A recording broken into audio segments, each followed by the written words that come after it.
Royal challenger Bangalore ने trophy जीत ली। उसके बाद उन लोगों ने विक्ट्री परेड किया, उन लोगों ने सेलिब्रेशन किया चिन्नास्वामी में, जहां पर स्टैम्पेड हो गया और बेंगलुरु में करीब 11 लोगों की मौत हो गई। और कहीं ना कहीं जो ट्रॉफी अभी फूल और गुलदस्तों से सजी होनी चाहिए थी, कहीं ना कहीं वो ट्रॉफी अब किसी के खून से रंगा हुआ है। और कहीं ना कहीं इसको लेकर विवाद भी हो गया। जिस तरीके से इस केस को लेकर के मीडिया कवरेज हुई, खास करके शुभांकर मिश्रा ने इस तरीके से एक सच्चे पत्रकार की भूमिका निभाते हुए प्रश्न किए, उसके बाद कहीं ना कहीं सोशल मीडिया पर तरंग आ गया। आप सभी को पता होगा कि शुभांकर मिश्रा को सच बोलने के लिए उनको 4 मिलियन फॉलोअर्स घाटा खाना पड़ा। उनके 4 मिलियन फॉलोअर वहां से चले गए। लेकिन कहते हैं कि सच आज कोई सुनना नहीं चाहता, आज लोग वही सुनना चाहते हैं जो उनको पसंद हो। शायद इसीलिए हमारे देश में रवीश कुमार और अभिषार शर्मा जैसे पत्रकार के चैनल भी अच्छे खासे व्यू लाते हैं। लेकिन हम बात करें उस पूरे घटना की, तो आप सभी ने बहुत सारे मीडिया रिपोर्ट देखे होंगे और एक एक करके सारी चीज़ें सामने आ रही, किस तरीके से प्रशासन पर वहाँ की सरकार ने दबाव बनाया कि जैसे तैसे भी उनको अनुमति देनी होगी कार्यक्रम कराने की। और जब पुलिस ने मना कर दिया तो वहाँ पर इस चीज़ को भी कहा गया कि पुलिस का काम सुरक्षा देना है, मना करना नहीं। तो इस तरीके से दबाव बना करके वहाँ पर ये सारी चीज़ें कराई गई और जिसका नतीजा हुआ कि 11 मासूमों की जान चली गई। लेकिन शर्म की बात यह है कि आप उस देश में रह रहे हैं, आप उस भीड़ तंत्र का हिस्सा है जहां पर किसी सेलिब्रिटी की बेटे और बेटी की फोटो किसी ने गलती से खींच करके सामाजिक संजाल पर डाल दिया तो वो नेशनल इशू बन जाता है। वहां पर सभी लोग अपनी तर्क देने लगते हैं और मानो उस कैमरा पर्सन ने इतना बड़ा कांड कर दिया, उस तरीके से उसके ऊपर सभी लोग टूट पड़ते हैं। लेकिन जब आज उन 11 मासूमों की जान गई है तो सच बोलने पर भी आपको ही कटघरे में खड़ा किया जाएगा और आपको ही गाली दी जाएगी। तो आप उस भीड़ तंत्र का हिस्सा है, आपके पास जुनून है, आप किसी टीम को समर्थन करते हैं, ये बहुत ही बेहतरीन बात है। लेकिन अपने जान की कीमत आपको खुद समझनी होगी, क्योंकि आज हम चाहे जिसकी गलती भी निकाल ले, चाहे वो आरसीबी मैनेजमेंट की गलती हो, चाहे वो प्रशासन की हो, चाहे वो सरकार की हो, लेकिन जिसकी जान गई है वो मासूम की गई है, जो कि अब कभी लौट करके नहीं आएगी। और आपकी जान की कीमत पहले 10 लाख और अब 25 लाख की तोकी गई है। आपको पता होगा कर्नाटका सरकार ने पहले 10 लाख मुआवजे का ऐलान किया और उसके बाद उसको बढ़ा करके 25 लाख कर दिया गया, यानी कि उन एक मासूम की जान की कीमत 10 से 25 लाख रुपए है।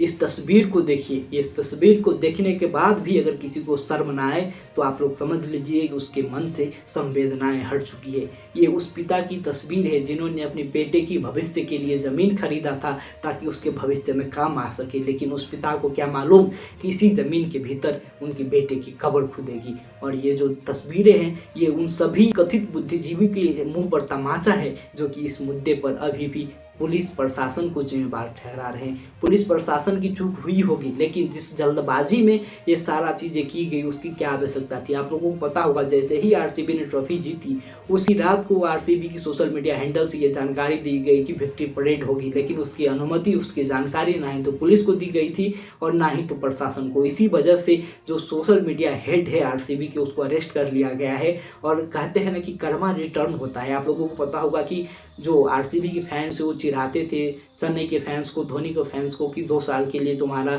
जो टीम बस था वो पुलिस का जीप था, तुम्हारा जो जर्सी था वो जेल का था। और आज वही कर्मा आरसीबी पर लौट करके आया है और आज वही पुलिस का जीप में आरसीबी के सोशल मीडिया हेड गए हैं और शायद वो नौबत भी आ सकती है कि वही जर्सी उनको भी पहननी पड़ेगी। तो इसीलिए कहते हैं कि बोलने से पहले सोच करके चलिए कि आप क्या बोल रहे हैं। और कहीं ना कहीं जिस तरीके से घटना हुआ है जिसके बाद अभी भी डिफेंड करने की कोशिश की जा रही है।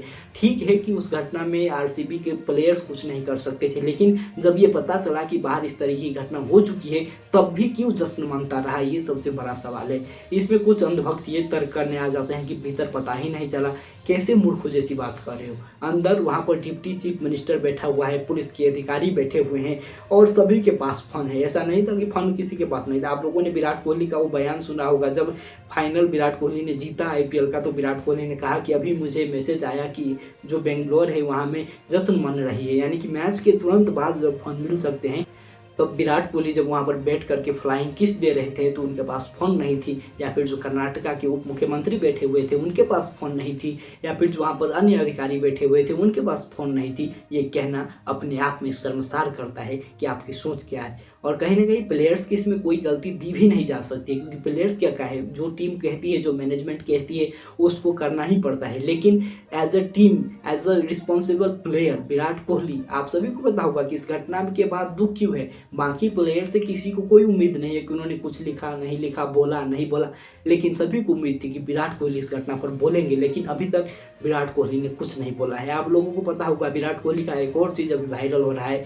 जब विराट कोहली चैंपियन ट्रॉफी के जीतने के बाद सोशल मीडिया पर पोस्ट नहीं किए जाने पर प्रश्न पूछा गया था, तो उन्होंने कहा था कि ये सारी चीज़ें मुझे बकवास लगती है। क्या आप फोटो पोस्ट करोगे तो ट्रॉफी 2 हो जाएगी? क्या उससे खुशी मिलेगी? क्या लोग आपकी वाहवाही करेंगे तो उससे आपको संतुष्टि मिल जाएगी? मुझे इस चीज़ पसंद नहीं है, मुझे ऐसे कोई भी चीज़ करना पसंद नहीं है। लेकिन ट्रॉफी जीतने के बाद आरसीबी के साथ विराट कोहली ने उसी रात को इंस्टाग्राम पर पोस्ट किया। तो इससे आप लोग अंदाज़ा लगा सकते हैं कि विराट कोहली की थॉट प्रोसेस क्या है। हो सकता है कि देश के जीतने पर उतनी खुशी नहीं मिली होगी जितना कि आरसीबी के जीतने पर मिली होगी।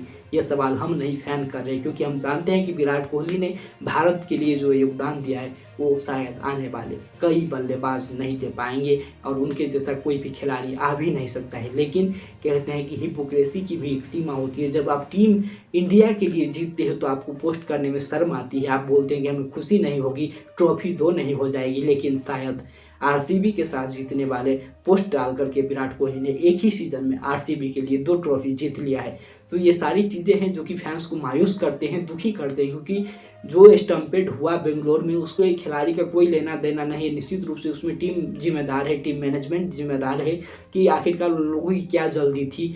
कुछ दिन बाद भी हो सकते थे, 2-4 दिन बाद सारी चीज़ें प्रॉपर मैनेजमेंट करके भी हो सकते थे, क्योंकि विक्ट्री परेड वर्ल्ड कप जीतने के बाद भी हुआ था, चैंपियन ट्रॉफी जीतने के बाद भी हुआ था। लेकिन तब इस तरीके की घटनाएं नहीं हुई, क्योंकि वहाँ पर सारे बंदोबस्त किए गए थे, बाकायदा प्रशासन ने वहाँ पर अनुमति दी थी। लेकिन यहाँ पर प्रशासन से ज़बरदस्ती अनुमति ली गई और उसका खामियाजा आज उन 11 मासूमों ने भोगी है। आपका क्या है इस पर कहना? आप किस तरीके से लेते हैं, कमेंट में ज़रूर बताइएगा। जैसे ही अपडेट आएगी ज़रूर देंगे। बने रहिए हमारे साथ, चैनल को ज़रूर सब्सक्राइब कर दें और बेल आइकन को ज़रूर प्रेस कर दें।